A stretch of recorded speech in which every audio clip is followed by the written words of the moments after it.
Il s'appelle Marin. Il s'appelle Jules. Voilà. D'accord, on se met assis. Et oh. Du.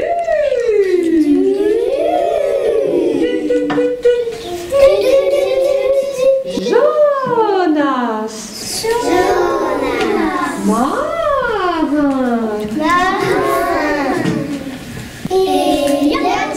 Selma. Je ne me rappelle plus. Siloé. Jules. Ouais, et moi j'entends des voix d'enfants qui sont déjà... qui a envie de s'étendre comme ça. Quand on dit Jules, faites voir. Jules.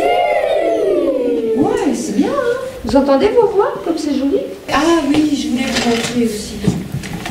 Qu'est-ce que c'est? Qu'est-ce que... La petite flûte.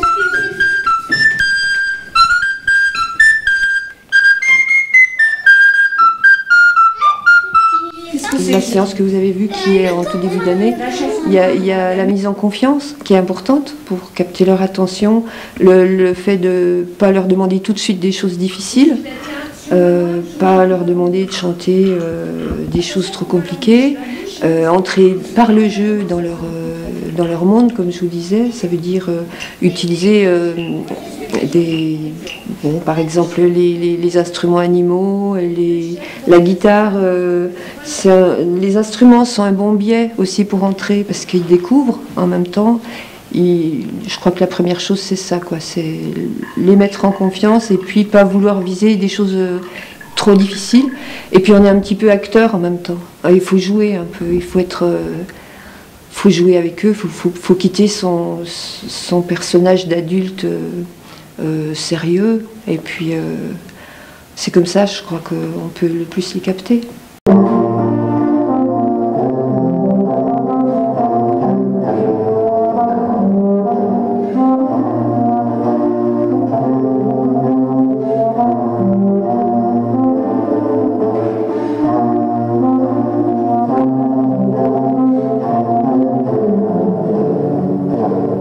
Tu te chantes l'intonation de ce que tu veux jouer avant.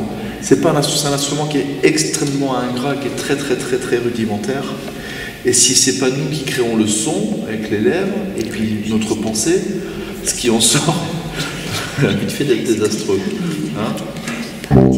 Ok. Rapidement, donc on a fait. Le sarpan est un instrument qui trouve son origine dans la liturgie, et le sarpan donc était pour accompagner. Donc le sarpan est indissociable d'une pratique collective. C'est-à-dire il accompagnait le chantre, il doublait le chantre, ou il accompagnait les basses de l'orgue. Il pouvait jouer aussi ce que l'on appelle le plein chant. Donc évidemment dans son enseignement, il y a une part de transmission qui se fait en individuel pour régler les difficultés propres à chacun. Mais c'est toujours plus intéressant de travailler dans le groupe. Comme cela, chacun se positionne dans l'intonation, dans le rythme, et c'est beaucoup plus proche, c'est beaucoup plus cohérent de la pratique finale.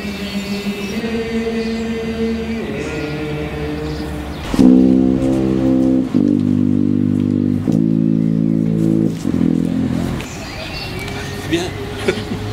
Et je vous rappelle que je chante pas, donc vous chantez.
L'acquisition du geste se fait par la pratique. Il est bien évident que les petits déjà agissent par imitation. Ils vont voir un professeur, ils vont voir une danseuse à la télévision, ils vont aller sur Internet et là ils essaieront de reproduire le mouvement qui a été réalisé. Naturellement, le professeur leur donnera le bon code, le mode d'emploi pour pouvoir réaliser soit la difficulté technique, soit le mouvement dans l'espace en fonction d'une géométrie, en fonction d'un en dehors, en fonction d'un vécu, en fonction d'une musicalité et d'un sens artistique qui naturellement permettent de réaliser l'acte dansé. Alors, quand la guitare joue, tous ceux qui ont un petit instrument qui se gratte, ils jouent avec moi, comme si c'était des petits personnages qui discutent au bord de l'étang. T'entends pas la guitare, tu joues pas encore. Mais quand on entend le vent qui arrive, le vent qui se lève, on fait plus de bruit. Ni la guitare s'arrête aussi et vous vous arrêtez aussi. Vous êtes prêts le vent? Il faut être bien prêt, hein. Mais vous jouez pas tout de suite, vous nous laissez jouer un peu, hein. Ouais. Non, non, ça part du silence. Moi je commence quand il y a le silence. Et bien du coup, Sofiane il a plus de baguette parce qu'il faisait du bruit tout à l'heure. Donc tu reviens chercher ta baguette. Voilà. Ah, on y va.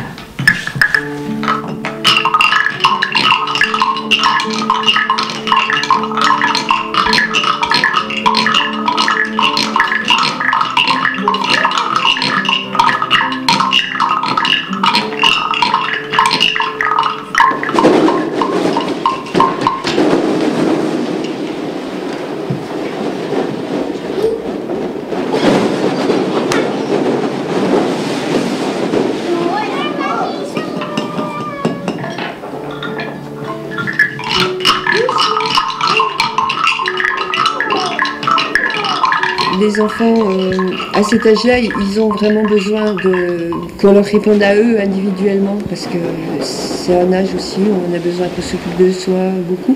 Mais en même temps, c'est ce qu'ils vont apprendre dans le groupe, c'est apprendre qu'on n'est pas tout seul, et puis que la richesse du cours, ça va être aussi parce qu'il y a les autres qui vont proposer d'autres choses.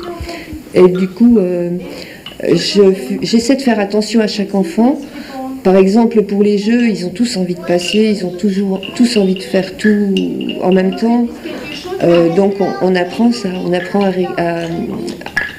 se dire, bah, de toute façon, si j'ai pas fait maintenant, ça va être mon tour après. Et puis moi, je fais attention à ce qu'ils aient tous, à un moment, participé en ayant une responsabilité.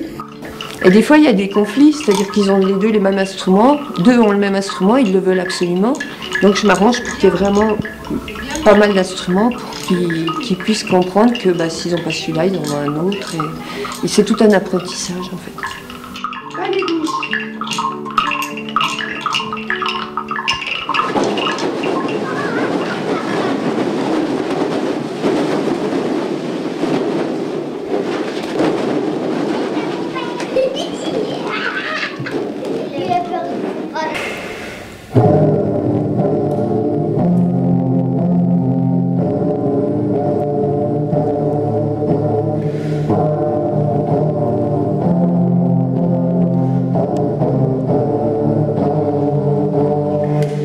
En pratique individuelle, cet instrument est très sympathique parce qu'il est très proche des intonations de la voix.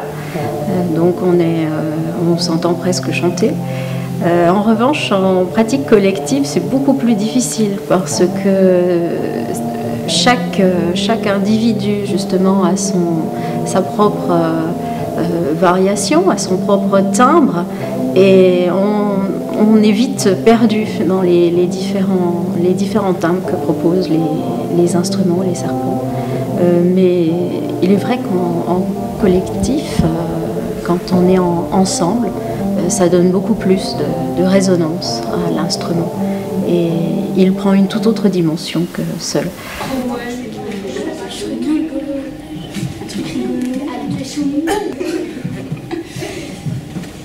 Alors, vous vous levez.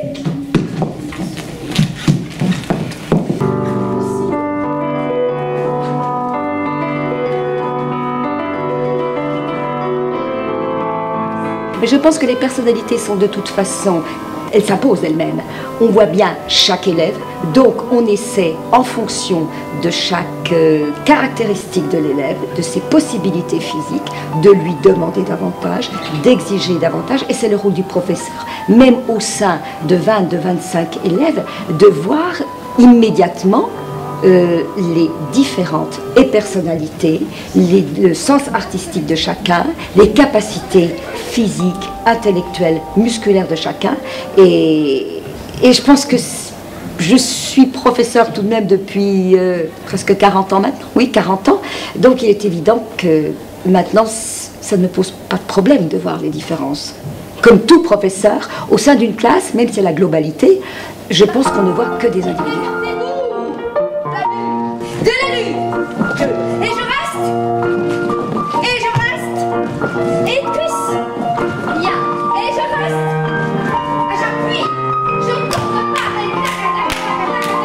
ouvrez, je reste, bien, je reste,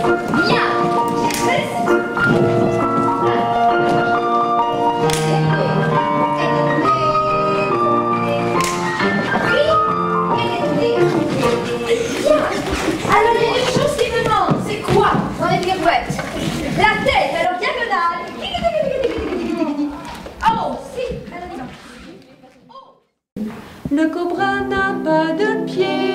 Le cobra n'a pas de pied. Le cobra n'a pas de main. Le cobra n'a pas de main. Comment vas-tu faire pour monter Comment vas-tu faire pour monter tout en haut du citronnier? tout en haut du citronnier? Il s'enroule